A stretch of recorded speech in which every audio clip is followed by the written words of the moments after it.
สบายดีเนาะนี่มากินเขาร้านของเขาก็มี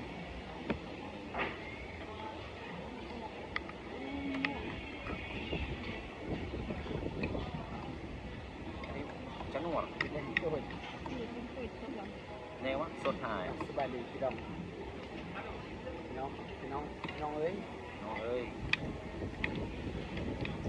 สับ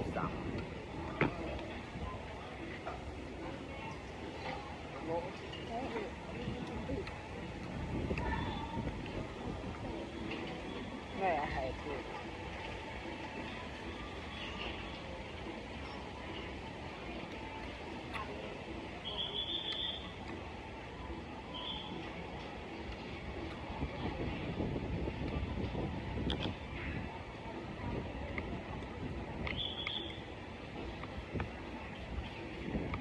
มากับหนอกด้วยอย่างจวดมันโจดใช่ปะน่าจอดเงินนมไอ้ก้อนเงินนมหนักกี่ตัวผมถูกเอง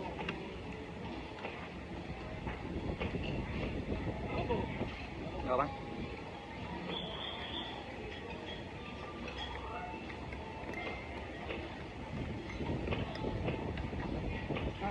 อันนั้นเนิ่นใจเย็นๆหน่อยอ่ะอันนี้มันเนิ่นหน่อยครับกระดูกเปียกเขามันน่าแต่ไม่ส้มหายเนี่ยบัวจัดยุ่งเลยตำรวจเขาเปลี่ยนเมนูกำลังย้อนมันเปลี่ยนเมนูแม่มันย้อนย่อยเปลี่ยนเมนูย่อพูดยำใดจ่ายอยู่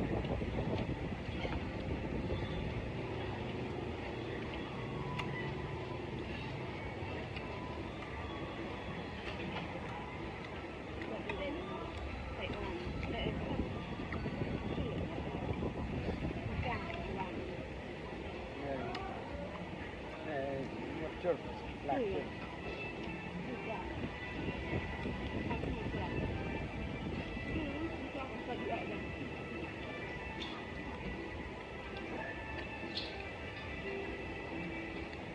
ซ้ำๆเลยเนาะ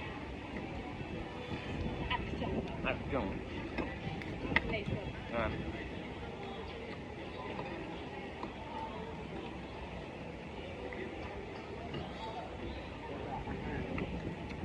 ต่างกัน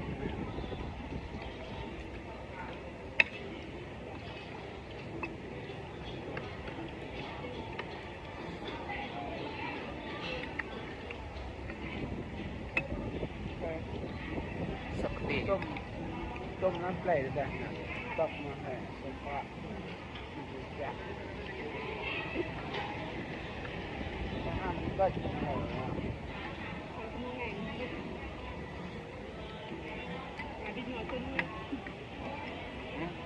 บินนวดทั้งบินดุหนักไม่เลยกันนะแล้วก็ใช่เกี่ยกับแปกโลกำเพาะแม่คอมเพาะกำลังนายกคอมเพาะไม่ด่าเพื่อนอายุเนี่ยรวดเลยสุดท้ายรวดมือนี่น่าหยุดทุกสิ่งทุกดึกทุกสิ่งดึกเปล่าจะหาลานเป๊ะบางใดว่ามันตบหนักตึกเมืองกะดูปกหลุมกับดูปกกะเพื่อเวลาไปดึกหัวลานไปตรงนี้อาจจะเป็นจำอันชื่นเส้นห้องหอมชื่นเส้นข้ามจัดจองรันต้มแห้ว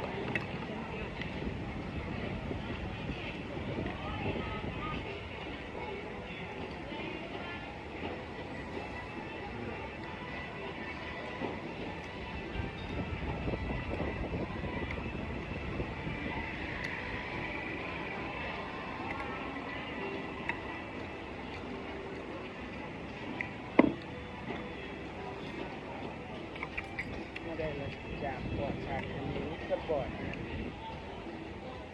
ตบสามเป็นบ่อการเนิ่มในใจอยู่ใจสั่งว่าดีหนักหมด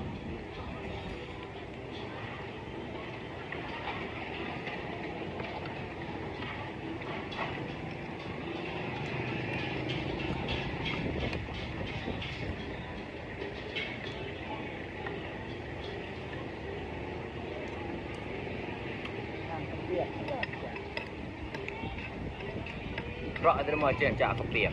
เรียบ ข้าวแดง ให้เอกทาน ข้าวเปลือก ล้างตลาดด้วยซ้ำเนี่ย กับด้วยกับใส่เปลือก จุ่มมันจะเป็นยา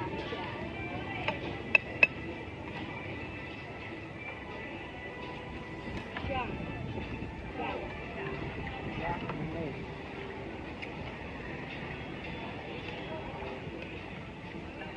จองไว้ดิ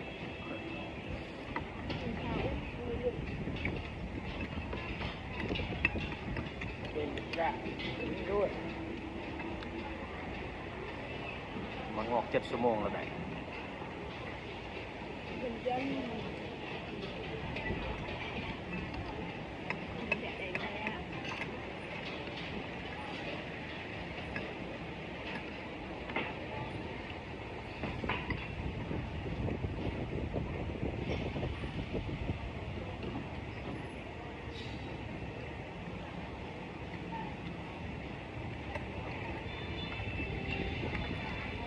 เอา ยัง